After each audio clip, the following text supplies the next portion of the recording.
नदी का पानी नदी में जो, हमर कपड़ा सुखल जो। तो यही सरायरंजन है। सरायरंजन के लोगों का पैसा लूट के और संगठित तौर पे जेब में जा रहा है, और बेचारे जो सरायरंजन के लोग हैं उनका तो हाल बेहाल। जब नल जल योजना विश्व का रिकॉर्ड बना दी नीतीश जी, अब क्या बोल रहे हैं आप यहाँ बैठे हैं, आप कहिएगा तो मैं अपने मोबाइल से नीतीश जी अगर यहाँ होते गुस्सा हो जाते, आप समझ नहीं रहे होंगे बात को। अब नीतीश जी तो दूसरे दुनिया में रहते हैं, तो क्या उनको कहेंगे। और नल जल भ्रष्टाचार और दुनिया की सबसे असफल सरकारी योजनाओं में से एक है। एक समाजवादी आपके सरायरंजन से विधायक भी हैं। कहा जाता है कि नीतीश जी के दाहिने या बाएं तरफ वो हमेशा मिल जाएंगे, बस नीतीश जी अपने कमरे में होते हैं तो शायद वो नहीं होते हैं। 2-4 लाइन टिप्पणी करिए, फिर आगे बढ़ेंगे। देखिए, कुछ टिप्पणी नहीं, वो समाजवादी है विजय कुमार चौधरी, खुल के पूछ रहे हैं, हाँ चाहे नहीं? बिल्कुल नहीं। क्यों? सिर्फ खादी पहन लेने से समाजवादी नहीं हुआ। क्यों? धूमिल की कविता है कि हमारे देश में समाजवाद माल गोदाम में लटकी उस बाल्टी की तरह है जिसमें लिखा हुआ आग है मगर भरा हुआ बालू या पानी। 100 से सरायरंजन होता है और 100 से शराब होता है। सुने हैं कि वहाँ बहुत मतलब कॉर्पोरेट कल्चर हो गया है शराब बेचने का और खरीदने का, और पैरेलल एक पैसा चल रहा है बहुत अच्छा तेजी से। देखिए, शराब बिक्री, गोलीबारी, ये तो रोज की घटना है। आप कह रहे हैं विकास नहीं हुआ, वहाँ सरायरंजन मेडिकल कॉलेज खुल गया, उद्घाटन हो गया, बताइए। गृह राज्य मंत्री नित्यानंद राय हैं, जब वो चुनाव लड़ते हैं तो अपने मैनिफेस्टो में लगाते हैं कि भाई हमने सरायरंजन मेडिकल कॉलेज बनवाया।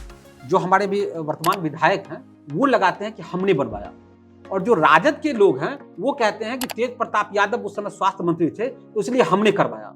3 काम उंगली पे गिनवाइए कि अगर कुणाल जी को मान लेते हैं कि मौका जनता देती है तो वो फर्स्ट प्रायोरिटी का 3 काम क्या होगा जो सरायरंजन में कुणाल जी करके दिखाएंगे। देखिए, जो भी वर्तमान विधायक है हमारे क्षेत्र के नहीं है, वो उजियारपुर विधानसभा के है, जो हमारे क्षेत्र में आके चुनाव लड़ते हैं। क्यों आप अपने क्षेत्र में क्यों नहीं लड़ते? ज्यादा नाम लेंगे तो आप पर केस करवा देंगे। ऐसा भी होता है। कितना केस है आप पर अभी?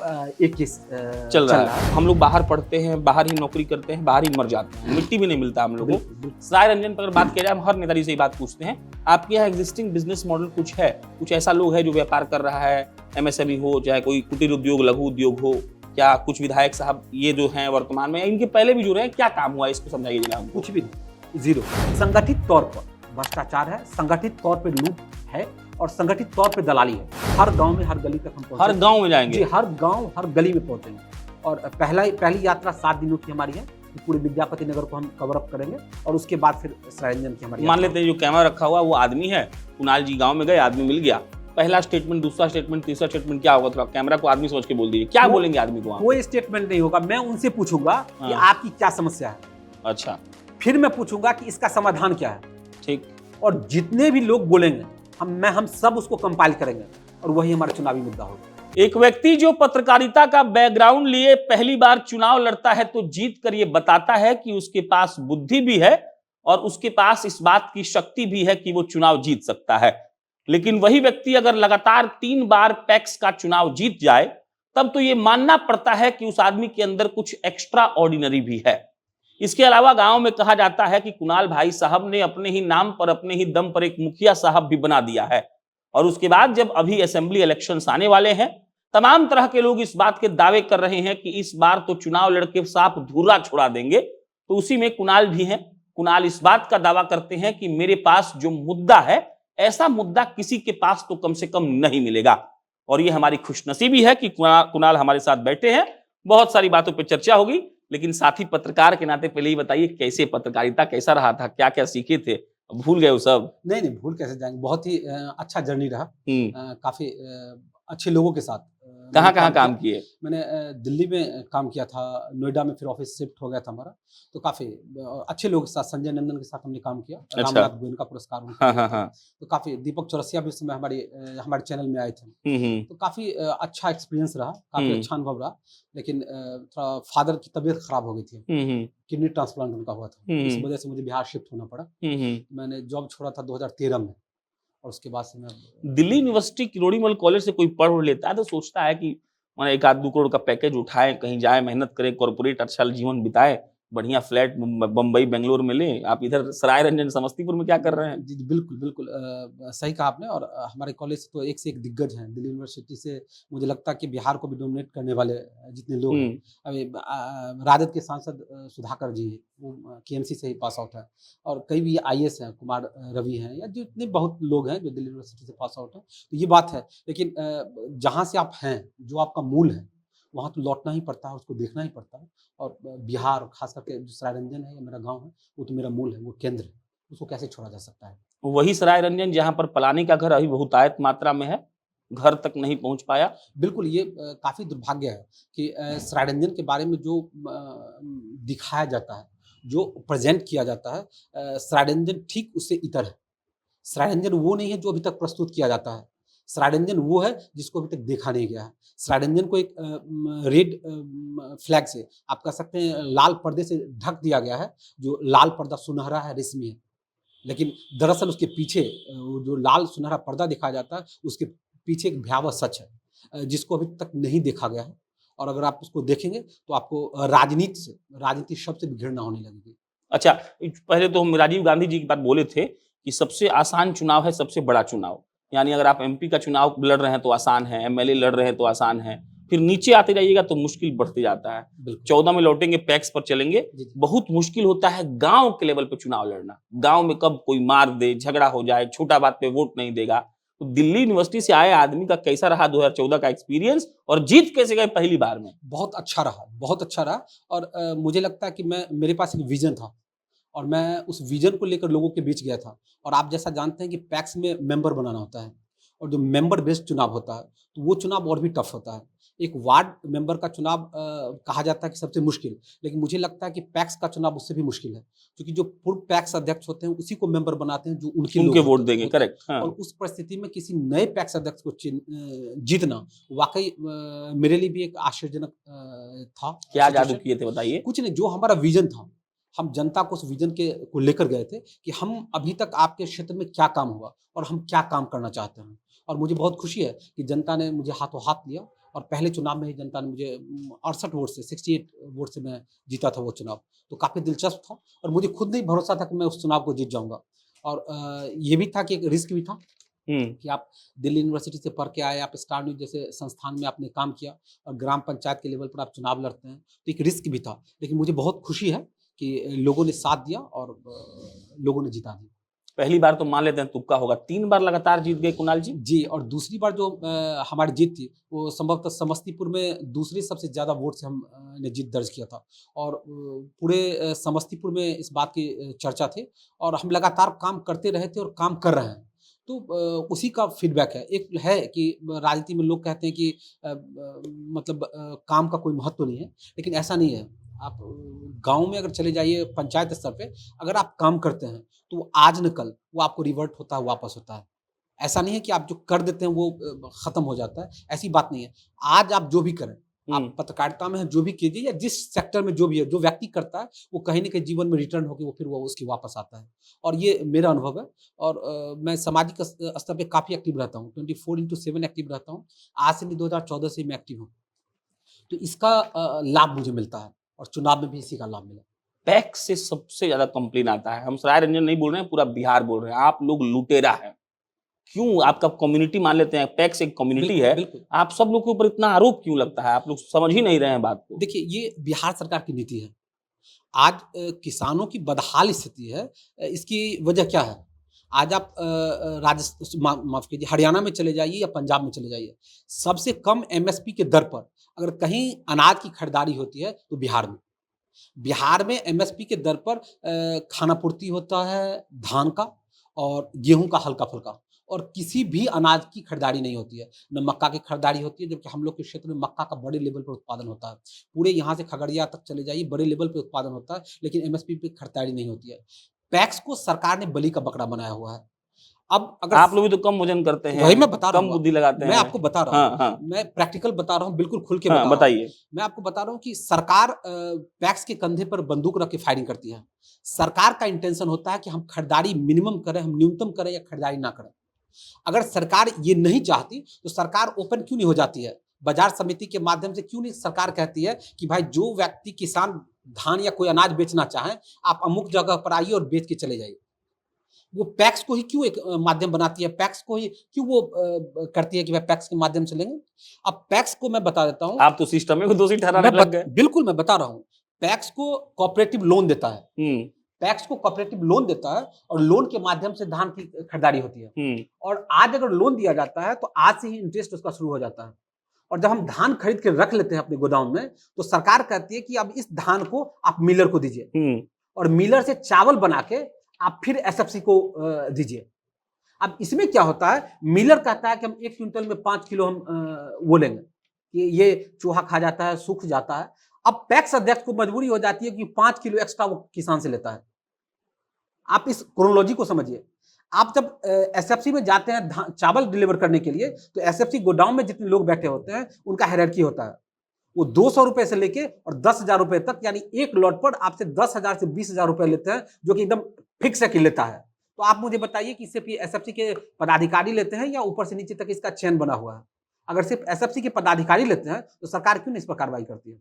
और क्या सरकार नहीं जानती है कि पैक्स में किस तरह की खरीदारी होती है? तो मतलब आप ही कह रहे हैं कि मिल बांट के जो चल रहा है चल रही है? नहीं, मैं बिल्कुल नहीं कहता हूं। मैं कहता हूं कि पैक्स को खत्म करना चाहिए। हाँ। पैक्स को एक ऑप्शन रखना चाहिए कि जो किसान चाहे पैक्स में बेचना चाहे पैक्स में बेचे, या ब्लॉक स्तर पे बाजार समिति है वहां जाकर अब बेचे। अब किस एक मार्केट क्रिएट किया जाए। बिल्कुल, किस तरह हरियाणा में मंडी सिस्टम है, किस तरह पंजाब में मंडी सिस्टम है, वहां तो पैक्स के माध्यम से खरीदारी नहीं होती है, वहां तो कोई जिम्मेदार नहीं है।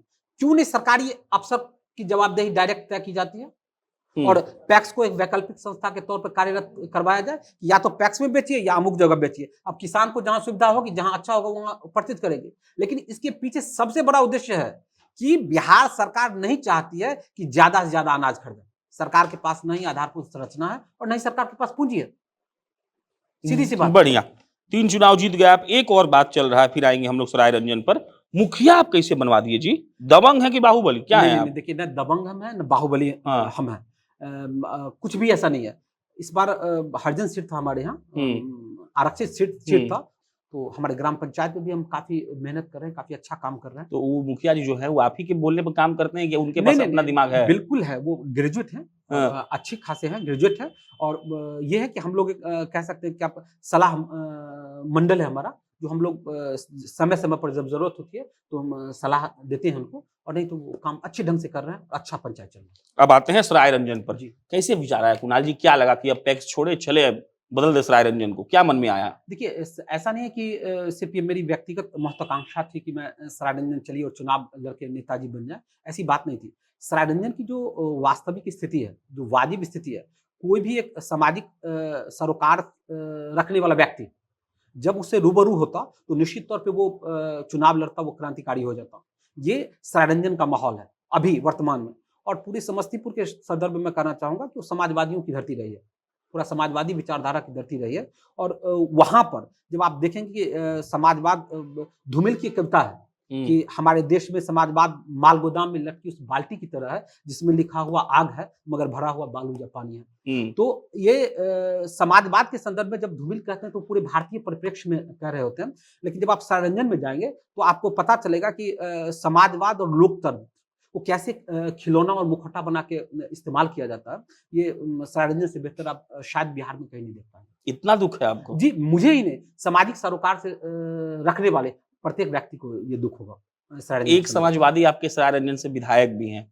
कहा जाता है कि नीतीश जी के दाहिने या बाएं तरफ वो हमेशा मिल जाएंगे, बस नीतीश जी अपने कमरे में होते हैं तो शायद वो नहीं होते हैं। 2-4 लाइन टिप्पणी करिए, फिर आगे बढ़ेंगे। देखिए, कुछ टिप्पणी नहीं, वो समाजवादी है विजय कुमार चौधरी, खुल के पूछ रहे हैं, हाँ चाहे नहीं? बिल्कुल नहीं। क्यों? सिर्फ खादी पहन लेने से समाजवादी नहीं हुआ। क्यों? समाजवादी भी किस तरह से आप समाजवाद की बात कहेंगे? क्या सराय रंजन में उन्होंने कुछ किया समाजवाद के संदर्भ में? क्या उन्होंने पूंजीवाद के खिलाफ पे कुछ ऐसा कार्य किया कि हम बस समझे कि समाजवाद को स्थापित करने के लिए उन्होंने किया? क्या सराय रंजन में आप बताइए एक उद्योग है क्या? मैं सीधे तौर पे नहीं कहना चाहूंगा, लेकिन मैं कहता हूं कि वो कृषि मंत्री भी रह चुके हैं। अब कृषि आधारित हमारी अर्थव्यवस्था है, तो उन्होंने कृषि मंत्री रहते हुए सराय रंजन में क्या किया? वो जल संसाधन मंत्री थे, जल संसाधन मंत्री रहते हुए उन्होंने ऐसा क्या किया? समाज में बाद में क्या है कि रिसोर्स पर पब्लिक सेक्टर का अधिकार हो, यही होता है। जो उत्पादन की संस्थाएं हैं वो पब्लिक सेक्टर के हाथ में है। Am I right? मैं सही हूं? यही है समाजवाद। लेकिन है उपभोग पर वो है, लेकिन उत्पादन पर वो नहीं है। ये सराय रंजन में कभी आइए और किसी नेता के माध्यम से नहीं, डायरेक्ट जाइए, आपके पास अच्छे रिसोर्स है, पत्रकार है, उनको भेजिए, आपको समझ में आएगा कि संगठित लूट, संगठित भ्रष्टाचार पूरे सराय रंजन में फल फूल रहा है। आज से नहीं, बहुत दिनों से चल रहा है। एक 100 से सराय रंजन होता है और 100 से शराब होता है। सुने हैं कि वहाँ बहुत मतलब कॉर्पोरेट कल्चर हो गया है शराब बेचने का, और खरीदने का, और पैरेलल एक पैसा चल रहा है बहुत अच्छा तेजी से। देखिए, शराब बिक्री, गोलीबारी, ये तो रोज की घटना है सरायरंजन में। रोज की घटना है। और मुझे लगता है कि कोई बहुत कम ऐसे युवा होंगे जो शौक से शराब बेचते हैं या गोली चलाते हैं। शुरुआत उनकी मजबूरी से होती है, बाद में वो ठीक है, उनको अच्छा लगता हो, माफिया बन जाए, जो भी बन जाए, लेकिन शुरुआत मजबूरी से होती है। और सरायरंजन के युवाओं के साथ ये मजबूरी है। मैं सरायरंजन के युवाओं को फ्रेम नहीं करना चाहूंगा, मैं उनको दोष नहीं देना चाहूंगा, मैं सिस्टम को दोष देना चाहूंगा कि सिस्टम उनके जीवन जीने के लिए, जीवन यापन के लिए उचित संसाधन भी मुहैया नहीं करा पाता है। मजबूरन वो शराब तस्कर बन रहे हैं, या शराब बेच रहे हैं, या गोलीबारी कर रहे हैं, या क्राइम की दुनिया में जा रहे हैं। तो इसके लिए भी वही समाजवादी ही जिम्मेदार होंगे, समाजवादी जिम्मेदार होगा। हर साल बाढ़ आता है आपके यहाँ? जी, कुछ क्षेत्र है जहाँ हर साल बाढ़। कुछ नहीं हो सकता उसका? क्यों नहीं हो सकता है? नहीं हो पा रहा है? ऐसे आप क्यों कहेंगे कि कुछ नहीं हो सकता है? सही इंटेंशन से उसको डील नहीं किया गया। बताइए, अगर कुणाल जी को 5 मिनट में समझाना हो कि क्या सही इंटेंशन होगा तो वो क्या होना चाहिए? हमारे यहाँ मुख्य 3 नदियां हैं। हाँ। बलान है, जमुआरी है और वाया नदी है। तीनों नदी को आप लिंक कर दीजिए तो बाढ़ खत्म। बाढ़ की बहुत बड़ी समस्या को राहत पालेंगे। आप इस 3 नदी को लिंकअप कर दीजिए और बाढ़ के समस्या पर ही राहत नहीं पाएंगे आप। इससे बड़ी बात क्या होगी कि रोजगार सृजन होगा। आज अभी मार्च है और नदियां सूख चुकी हैं। अब आप बताइए, जो मछुआरे हैं वो मछली कहां से मारेंगे? जो किसान है वो पानी का पटवन कहां से करेंगे? जो मवेशी पालक है वो पानी कहां से अपने मवेशी को दे पाएंगे? जो खेती कर रहे हैं वो खेती के लिए पानी कहां से लाएंगे? लेकिन जब इन 3 नदियों में पर्याप्त 12 महीना 24 घंटा पानी उपलब्ध हो तो ये सारी समस्याओं का समाधान हो जाएगा।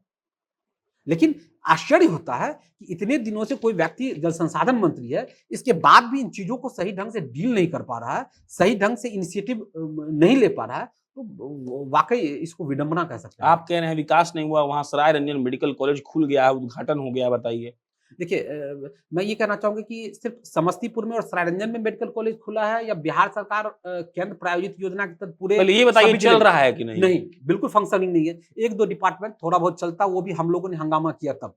कोई भी फंक्शनिंग नहीं है। तो ऐसा कैसे? तो उद्घाटन के बाद भी नहीं चल रहा है? बिल्कुल नहीं, जल्दीबाजी में इसको पिछले चुनाव में उद्घाटन किया गया, इसका फायदा उठाने के लिए इसका भरपूर फायदा उठाया गया और अभी तक फंक्शनिंग नहीं है।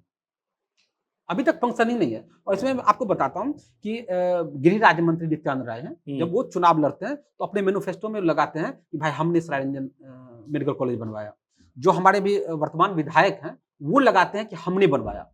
और जो राजद के लोग हैं वो कहते हैं कि तेज प्रताप यादव उस समय स्वास्थ्य मंत्री थे तो इसलिए हमने करवाया। और जिसे जमीन लिया गया है नरघोगी मठ से, उसके जो मठ के संत हैं वो कहते हैं कि मैंने भूमि दान में दिया इसलिए बना है। केबीसी का 4 ऑप्शन हो गया, ये ABCD। लेकिन इस बीच में उन किसानों के बारे में कोई चर्चा नहीं करता है जो उस जमीन को जोत कर जीवन यापन कर रहे थे। पूरा एक गांव उस जमीन पर आश्रित था जिसको हटाकर उस जमीन पर मेडिकल कॉलेज बनाया गया। ये तारीफ के पात्र हैं, जिन्होंने बनवाया उनकी प्रशंसा होनी चाहिए। लेकिन उस मेडिकल कॉलेज में अगर उस किसान के बेटे को नौकरी दे दिया जाता, अगर उसमें उसको रिजर्वेशन दिया जाता जॉब का, तो बताइए कितनी अच्छी बात होती।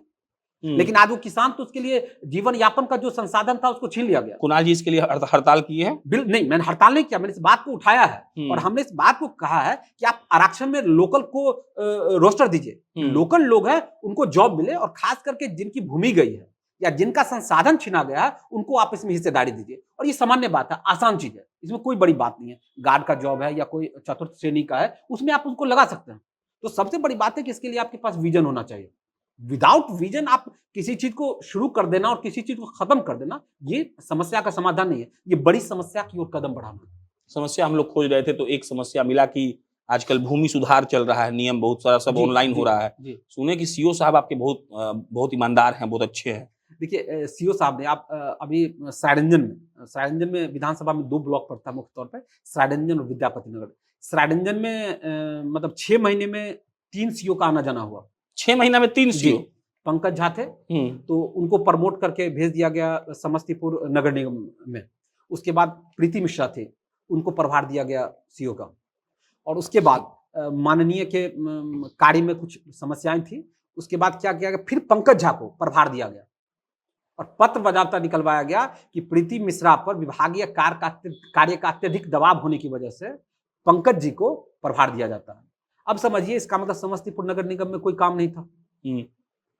आप जो सीओ का प्रभार दिया हुआ है उस सरायरंजन ब्लॉक की कर्मी है, ठीक, सीओ हैं, उन पर विभागीय अत्यधिक कार्य होने से वहां से 17 किलोमीटर दूर के एक पदाधिकारी को अतिरिक्त दिया गया, बुलाया गया और फिर 1 महीने 1.5 महीने उनको रखा गया। और जब जिस कार्य के लिए उनको बुलाया गया, वो कार्य जब उन्होंने पूरा कर दिया, घुमाते क्यों है, बोलिए ना, कौन काम था? जब कार्य पूरा कर दिया गया, उसके बाद फिर नए सीओ को लाया गया। ये 6 महीने के भीतर ये किया गया। क्या काम था बताइए? समय आएगा तो लोग जानेंगे। समय ईमानदार है कि नहीं पंकज झा जी? बहुत ईमानदार है। अब इसीलिए तो लाया गया और भेजा गया, लाया गया भेजा गया। उनकी ईमानदारी तो क्षेत्र में सब लोग जानते हैं। पीएचसी आपके यहाँ चल रहा है, बहुत अच्छा से सुने। बिल्कुल नहीं, विद्यापति नगर में पीएचसी 1.5 साल पहले बन के तैयार हो गया, जो बिहार सरकार की योजना थी उसके तहत हर जगह बनाने वाली बात। वर्ल्ड बैंक से लोन लेके बिहार सरकार बना रही है। बन के तैयार था लेकिन उसको ऑपरेट नहीं किया गया था। फिर हम लोगों ने हंगामा किया, लगभग 7-8 दिनों तक लगातार हम लोग हंगामा करते रहे, तो उसको खोल तो दिया गया, लेकिन अभी भी उसमें जो आधारभूत संरचनाएं हैं जैसे एक्सरे, अल्ट्रासाउंड, ये सब फंक्शनिंग नहीं हो पाया है और आजकल चल रहा है। इस संदर्भ में हमने सिविल सर्जन को भी लेटर दिया है कि 30 दिन के अंदर अगर आप इसको फंक्शनिंग नहीं करते हैं तो फिर हम समस्तीपुर में धरना प्रदर्शन करेंगे। तो उम्मीद है कि उससे पहले हो जाना चाहिए। जब भी हम लोग बात करते हैं मतलब डेवलपमेंट की, तो एक बात रहता है कि पूरा बिहार का बात है कि हर जगह से लड़का लड़की लोग बाहर जा रहा है। जैसे हम लोग बाहर पढ़ते हैं, बाहर ही नौकरी करते हैं, बाहर ही मर जाते हैं, मिट्टी भी नहीं मिलता हम लोग को। सराय रंजन पर अगर बात किया जाए, हम हर नेताजी से ही बात पूछते हैं, आपके यहाँ एग्जिस्टिंग बिजनेस मॉडल कुछ है? कुछ ऐसा लोग है जो व्यापार कर रहा है, एमएसएमई हो, चाहे कोई कुटीर उद्योग, लघु उद्योग हो, क्या कुछ विधायक साहब ये जो हैं वर्तमान में, इनके पहले भी जो रहे, क्या काम हुआ इसको समझाइए जरा हमको। कुछ भी नहीं, जीरो, कोई उद्योग का कुछ नहीं है, कोई भी उद्योग नहीं है, जबकि अपार संभावना है हमारे यहाँ। एग्रीकल्चर बेस्ड बिजनेस के लिए बहुत अपार संभावना है, मछली उद्योग के लिए बहुत अपार संभावना है, लेकिन कुछ भी नहीं। हल्दी उत्पादन में हम बहुत आगे हैं, हम आलू उत्पादन में बहुत आगे हैं, मक्का उत्पादन में बहुत आगे हैं, लेकिन हमारे पास कोई संसाधन नहीं है जिसको हम यूटिलाइज कर सकें। मतलब कैसे ये हो सकता था और नहीं हुआ, पहले बताइए। बिल्कुल हो पाया, हो पाता। अब आप बताइए कि जो एग्रीकल्चर मिनिस्टर है और जिसका क्षेत्र है, पहले तो अपने क्षेत्र को ध्यान में रखना चाहिए। अगर वो चाहते तो बहुत कुछ कर सकते थे। अगर आज हम हल्दी के मसाला उद्योग पर या हल्दी से बनने वाले विभिन्न प्रकार का जो मेडिकल उत्पाद है, उसको अगर हम आगे बढ़ाते तो अपार संभावनाएं थी। अभी एक हमारे गांव में एक लड़का है, वो शाह समाज का है, बहुत ही अच्छा एनर्जेटिक लड़का है, और उसने अपना फ्लावर मिल शुरू किया बहुत छोटे जगह में, और काफी ग्रो हो रहा है। हमारे क्षेत्र में बड़े लेवल पर गवर्नमेंट सरकार के संरक्षण में या सरकार के द्वारा ऐसी कोई योजनाएं कभी भी क्रियान्वित नहीं की गई, या किसी नेता के द्वारा किसी व्यक्ति को पर्सनल फायदा पहुंचा के भी उसको नहीं बढ़ाया गया। संगठित तौर पर भ्रष्टाचार है, संगठित तौर पर लूट है और संगठित तौर पर दलाली है। आपका काम नहीं हो रहा है, किसी थाना चले जाइए, अंचल चले जाइए, ब्लॉक चले जाइए, एक जन प्रमाण पत्र बनाने के लिए जाइए तो अब बिना पैसे का आपका जन प्रमाण पत्र नहीं बनेगा। पहले जन प्रमाण पत्र बनाने और मृत्यु प्रमाण पत्र बनाने का अधिकार ग्राम पंचायत के पास था, अब सरकार ने उसको दे दिया ब्लॉक। एक भी सत्ता पक्ष के लोग इस बात में सुधार कराने में कामयाब नहीं हुए कि डिसेंट्रलाइज मॉडल होना चाहिए। डेमोक्रेसी में डिसेंट्रलाइजेशन का बहुत बड़ा महत्व होता है। अगर हर ग्राम पंचायत में अपनी व्यवस्था हो कि किसी को जन्म प्रमाण पत्र या मृत्यु प्रमाण पत्र या इस तरह से कोई भी प्रमाण पत्र बनाना हो तो वो चला जाए तो ज्यादा आसान होगा। अब ब्लॉक जाइए, अब ब्लॉक में पदाधिकारी नहीं है, फिर लौट के आइए, फिर अगले दिन जाइए, अब 1 महीने के बाद बनेगा, 1.5 महीने के बाद बनेगा। 20 पंचायत एक ब्लॉक पर आश्रित है, उसका प्रेशर होता है, तो संगठित लूट को बढ़ावा दिया जाता है। और खास करके सराय रंजन के संदर्भ में आप किसी को फोन कहीं से उठाइए फोन, और जो वहां रह रहा है आप उससे पूछिए कि कोई भी सरकारी सुविधा उठाने में क्या आपको घूस देना पड़ा या नहीं, भ्रष्टाचार का शिकार होना पड़ा कि नहीं, और आपको जानकर आश्चर्य होगा कि एक भी ऐसा व्यक्ति नहीं होगा जो इनसे होकर नहीं गुजरा होगा। ये दुर्भाग्य है। आप कह रहे हैं काम नहीं हुआ है, नगर पंचायत बना दिए थे यहाँ के विधायक साहब, लोग पूरा सुने, खुशी में उछल रहा है। अच्छा रिसर्च है आपके पास। और पिछले चुनाव में, विधानसभा चुनाव से पहले, जब जो विधायक हैं, माननीय विधायक, उनके पास नाम नहीं लेते आप उनका, क्या माननीय है, बड़े लोग हैं, कहते हैं कि सरकार में नंबर 2 हैं, ज्यादा नाम लेंगे तो आप पर केस करवा देंगे। ऐसा भी होता है? कितना केस है आप पर अभी? एक केस चल रहा है। मतलब 2014 से मैं बिहार में हूँ और 2025 तक 107 का भी एक मुकदमा नहीं हुआ था। लेकिन जब से मैंने कहा कि मैं चुनाव असेंबली इलेक्शन लड़ूंगा, उसके बाद ढूंढा जाने लगा मुझे, खैर वो एक अलग मसला है। हाँ। तो इसलिए डर से नाम नहीं लेते। नगर पंचायत वाला बताइए। हाँ, नगर पंचायत। तो क्या हुआ, पिछले चुनाव से पहले उनके पास कहने के लिए कुछ भी नहीं था, तो उन्होंने सरायरंजन को नगर पंचायत 6 पंचायत ग्राम पंचायत को समाहित करके नगर पंचायत बना दिया। तो और इस बात को बहुत ढोल पिटा गया कि भाई नगर पंचायत हमने बना दिया, आपको फायदा पहुंचाया। अब उसका नतीजा क्या है कि अर्निंग उसका जो लोग हैं पर कैपिटा इनकम तो नहीं बढ़ा, इनकम तो वही है, स्रोत तो वही है, लेकिन खर्च बढ़ गया कि सफाई मद में उनको मंथली पैसा पेड करना है, आपको हाउस टैक्स देना है, अगर कोई जमीन खरीद बिक्री कर रहा है तो उस पर टैक्स आपको ज्यादा लगे, और तमाम तरह का टैक्स जो नगर पंचायत के लोगों को लगाया जाता है वो सभी वहां लगने लगा। अब बताइए कि जब अर्निंग मेरा नहीं बढ़ा, सुविधा नगर पंचायत का नहीं मिला, तो टैक्स नगर पंचायत का क्यों ले रहे हैं?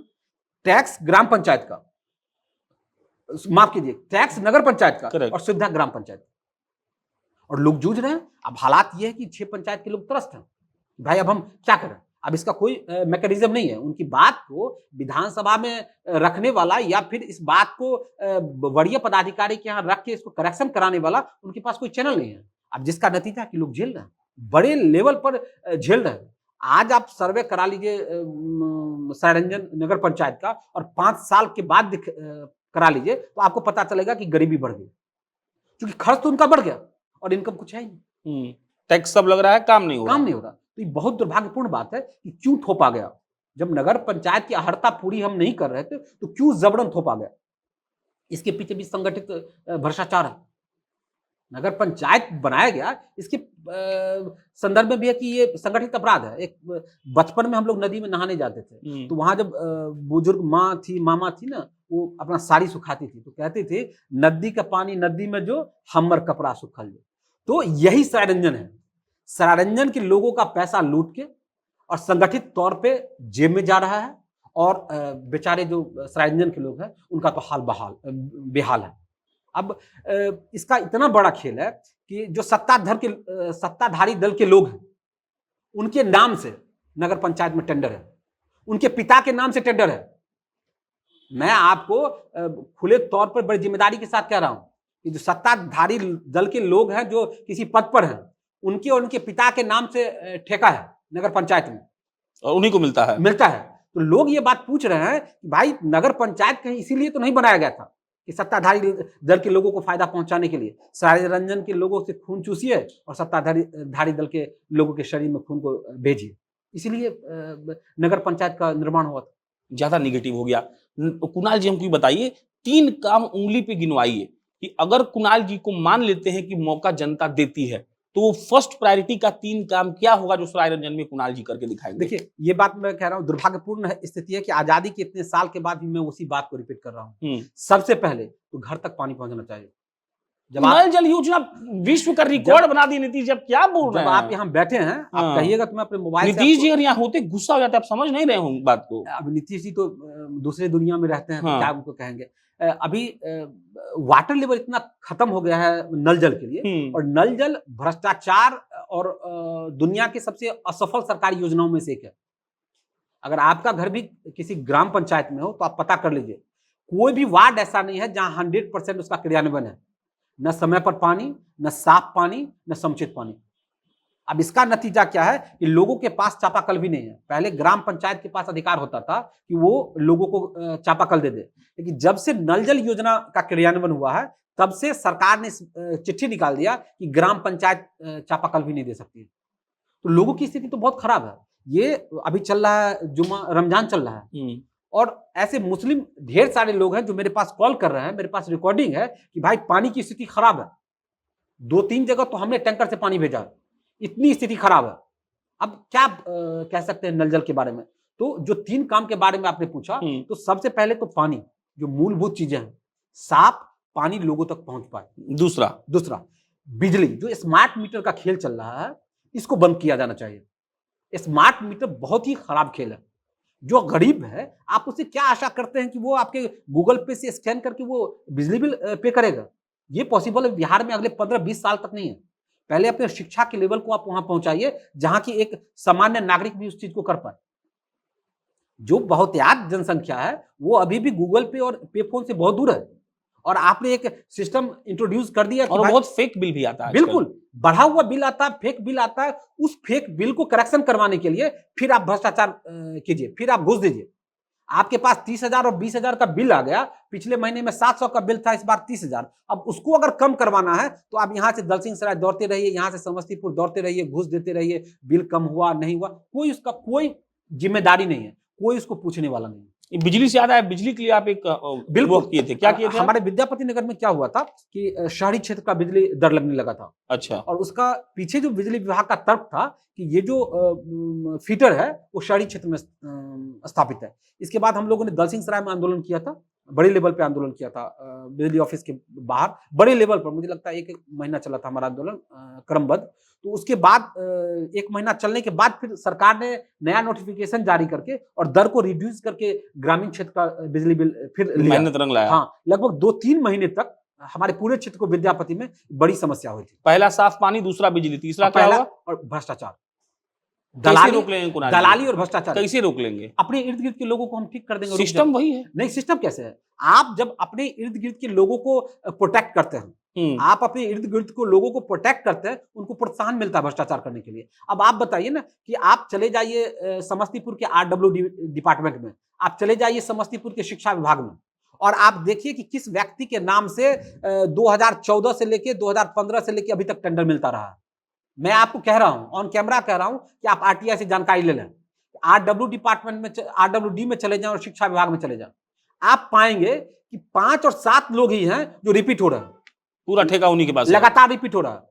ये मैनेज्ड वे में काम हो रहा है, ये संगठित भ्रष्टाचार है, और जिसकी चाबी एक जगह है वहीं से सारा डील हो रहा है। 5 से 7 लोग हैं जो RWD में भी टेंडर लेंगे, 5 से 7 लोग हैं वो शिक्षा विभाग में भी टेंडर लेंगे। तो ये संगठित भ्रष्टाचार है, तो ये इसे सब लोग त्रस्त है। आज आप बताइए कि अगर ये संगठित तौर पे नहीं होता और 1 साल में अगर शिक्षा विभाग से 50 टेंडर एक ब्लॉक में निकलता है और 50 युवा उसमें चले जाते, तो 50 रोजगार के अवसर तो सृजित हुए, बनिस्पत कि वो 50 टेंडर उसी व्यक्ति को मिले जो संगठित भ्रष्टाचार का हिस्सा है।